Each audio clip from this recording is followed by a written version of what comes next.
네, 할렐루야 샬롬 하고 인사하십니다. 할렐루야 샬롬 샬롬 샬롬 샬롬 샬롬. 하나님 사랑합니다. 여러분 주 안에서 사랑합니다. 예, 시편 2편 너는 내 아들이라 오늘날 내가 너를 낳았도다. 찬양 많이 하죠.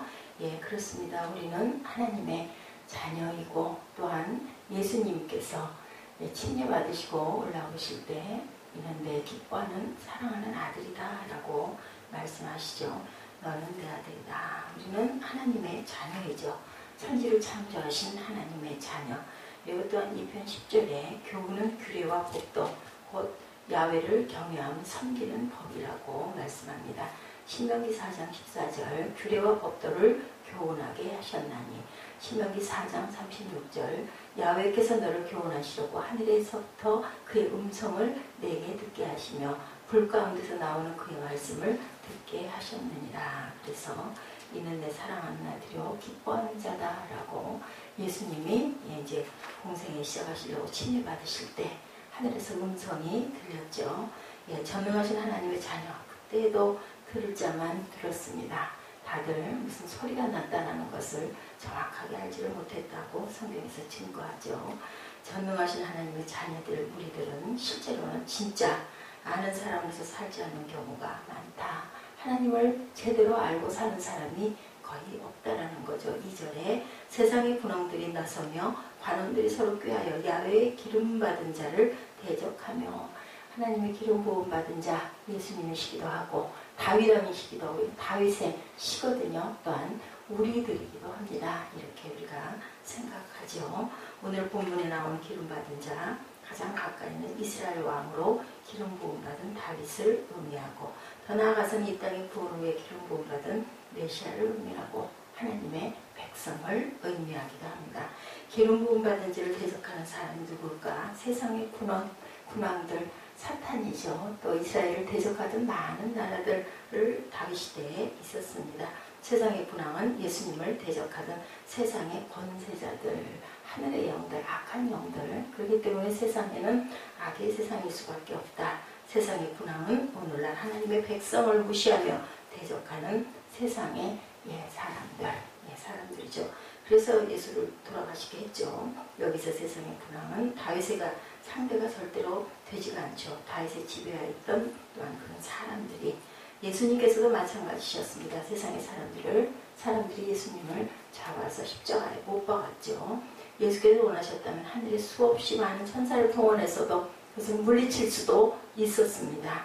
예, 오늘날 우리는 어떻습니까? 우리들에게 세상은 좀 더 커 보이죠. 우리보다 힘있어 보입니다. 우리가 항상 놀릴 때가 많죠. 다윗 때의 군왕이나 예수님 때의 세상의 권세자들과 다를 바 없다는 것은 우리가 분명하게 알아야 됩니다. 우리에게 세상은 단지 군왕들일 뿐입니다. 그 위에 존재, 우리는 그 위에 있는 존재, 그 위에 하나님이 계신다는 것. 세상은 사실은 갈 데 없고 아무것도 아니라는 거죠. 무대를 만들죠. 뭐 할 때, 연극할 때. 그렇지만 그 무대는 세트일 뿐이에요. 다 거두어지면 남는 거는 무대의 주인공들, 우리들만 남는다라는 것을 우리가 생각해 봐야 됩니다. 지금은 우리가 더 고통을 당하고 시련을 당하고 있을지 모르지만 그것은 약해서이기보다는 우리의 필요 때문에, 우리의 욕심 때문에 거기에 올무에 잡혀서 그것들이 더 크게 보이고 두렵기도 하고 떨리기도 하고 불안하기도 하고 겁이 나기도 하고 근심과 걱정이 생깁니다. 그게 아니면 그럴 필요가 아무것도 없죠. 우리가 원하는 것들 때문에 사실은 그 올무에 매인다는 것을 우리가 생각해 볼 수 있습니다. 하늘에 계신 자가 웃으시며 주께서 저희를 비웃으시려다. 하나님께서 그 모습을 보면서 비웃으신다는 거예요. 너희들 생육하고 번성하고 땅을 잘 다스리라고 했는데 땅에 와가지고 거기에 매여가지고 전전긍긍하고 쩔쩔매고 서로가 서로에게 칼이 되고 활이 되고 총이 됩니다. 왜냐하면 뺏기 위하여 약육강식 그 본능에 사로잡혀가지고 뺏기고 살죠. 그래서 비웃으시는 하나님, 우리도 세상의 고난들이 우리를 무너뜨릴 수 있는 것처럼 무례하고 교만하고 사악하여도 여유있게 웃어야 된다는 거죠. 그래서 권능을 받으면 성령의 충만함이 가득 우리 안에 차면 그 능력으로 세상을 이기고 살아갈 수 있다는 것을 우리가 깨닫고 알아야 되죠. 그런데 내가 철창으로 저희를 깨뜨리며 질그릇같이 부수리라 하시도다. 구절이죠. 그들이 강한 것 같지만 사실은 그렇지 않다. 하나님의 필요에 의해 잠시 그렇게 만들어져 있고 그렇게 보일 뿐이라는 것을 우리가 깨달아서 압니다. 하나님의 백성의 정체는 내가 나의 왕을 거룩한 산 시온에 세웠다 하시리로다. 6절이죠. 하나님께서 예루살렘에 다윗왕을 세우셨습니다. 그러게 어떤 누구에게도 넘어뜨릴 수가 없죠. 전능하신 분이 세우셨기 때문에. 시온에 세운 왕의 가장 본질적인 분 누구세요? 예수님이시죠. 사실 예수님이 이 땅에 사실 때 예루살렘에 어떻게 오셨어요? 절기를 지키려고 손님으로 늘 오셨습니다. 예루살렘에 땅 한 평도 없고 예루살렘 권세자들은 예수님을 무시하고 잡아 가두려고 했어요. 무지이죠. 알지 못하는 무지한 자들 지금도 마찬가지입니다. 우리가 전도할 때 그 전도를 온전하게 받는 사람들과 그렇지 않은 사람들로 나뉘죠. 이렇게 무지한 겁니다. 예루살렘에서 잡히셔서 모욕을 당하시고 십자가에 못 박히셨죠. 예루살렘은 예루살렘의 진정한 왕은 사실은 예수님인데 또한 기다렸는데 메시아 대망 소망했죠. 근데 그런 모습이 아니리라고 생각했죠. 막 그냥 그저 세상을 제패하고 그리고 물질적으로 막 풍요하고 아주 멋지고 풍채가 있고 막 이런 어떤 존재를 생각했는데 아주 가난한 갈릴리 목수의 아들 말도 안 된다 이랬던 거죠. 아무 힘이 없었죠. 그냥 뭐 그렇게 멸시를 해도 조롱을 해도 그저 전혀 말을 안 했습니다. 털깎이로 들어가는 도수장의 양처럼 침묵하셨다라고 이렇게 드러나고 풍채도 없고 외모도 볼품이 없는 그런 자 어떻게 누가 그렇게 알겠습니까? 눈이 가려준 거죠. 우리는 타고나기를 그렇게 어떤 그리고 보이는 것 그런 것에 연연하는 그런 모습들로 지어졌습니다. 예수님은 거룩한 예루살렘의 창조자고 다스리실 영원한 왕이셨는데 그와 같이 이제 하나님은 시온의 한 백성을 부르시죠. 믿음으로 응답한 모든 사람들 진정한 참된 시온이고 그리고 예루살렘들이죠. 오늘날 교회는 시온이고 오늘날 교회는 하나님께서 세상에 세운 거룩한 왕이라는 것 무시도 받죠. 그럼에도 불구하고 교회된 하나님의 백성들이 세상의 왕인 것만은 분명합니다. 교회가 세상에서 상가 지하의 월세로 물나오는 월세로 그렇게 들어앉아 있어도 교회는 세상의 머리일 수밖에 없습니다. 왜냐하면 그곳의 주인은 예수 그리스도시기 때문입니다.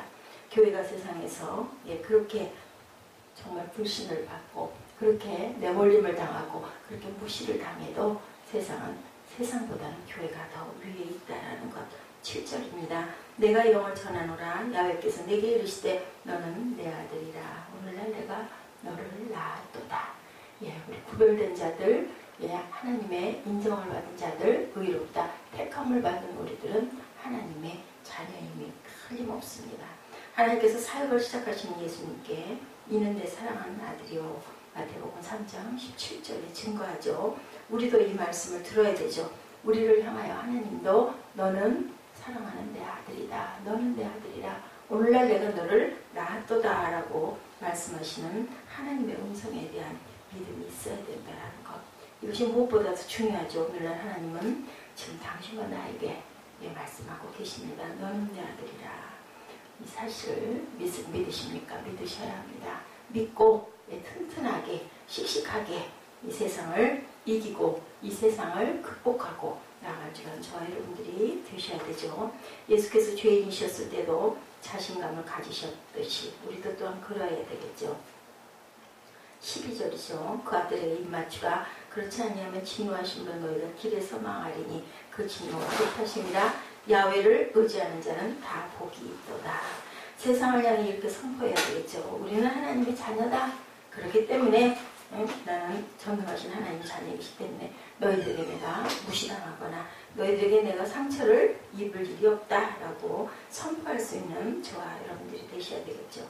어찌하여 열방이 분노하며 민족들이 허사를 경영하는고로 시작을 합니다.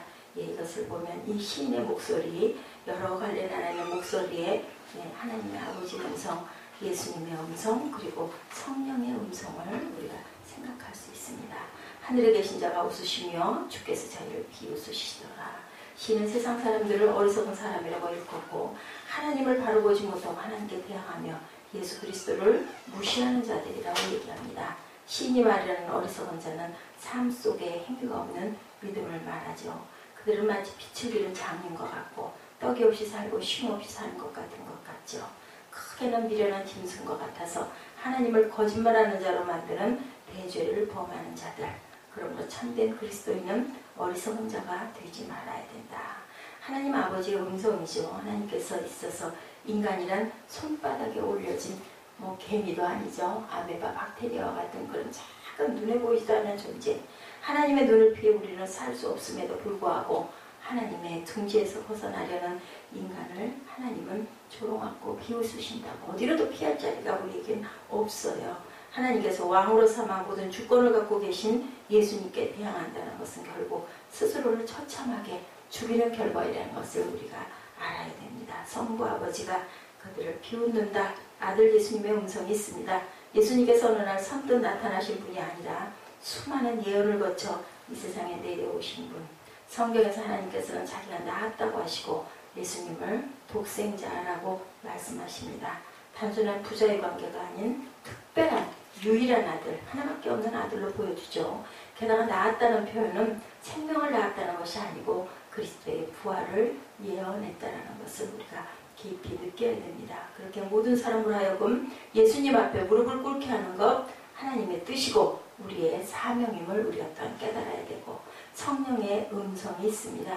성령께서는 참으로 사람을 사랑하는 목소리로 어리석은 자가 아닌 지혜로운 자가 되라고 말씀하고 계시죠. 그리고 그의 교훈을 받아 겸허함으로 하나님을 섬기며 하나님을 즐거워하라고 또한 말씀합니다. 하나님을 경외하고 사랑할 때 이 모든 것들이 공존한다는 것을 우리는 그렇게 살아야 되겠죠. 시편 마지막에서 하나님은 그 아들 예수에게 입맞추라고 말씀하죠.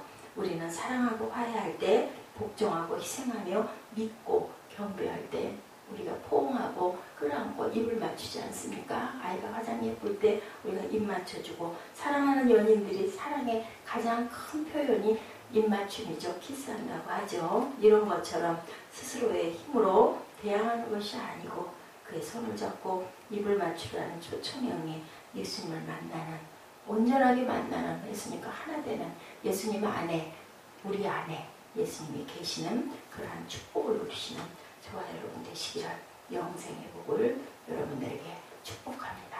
기도하시겠습니다.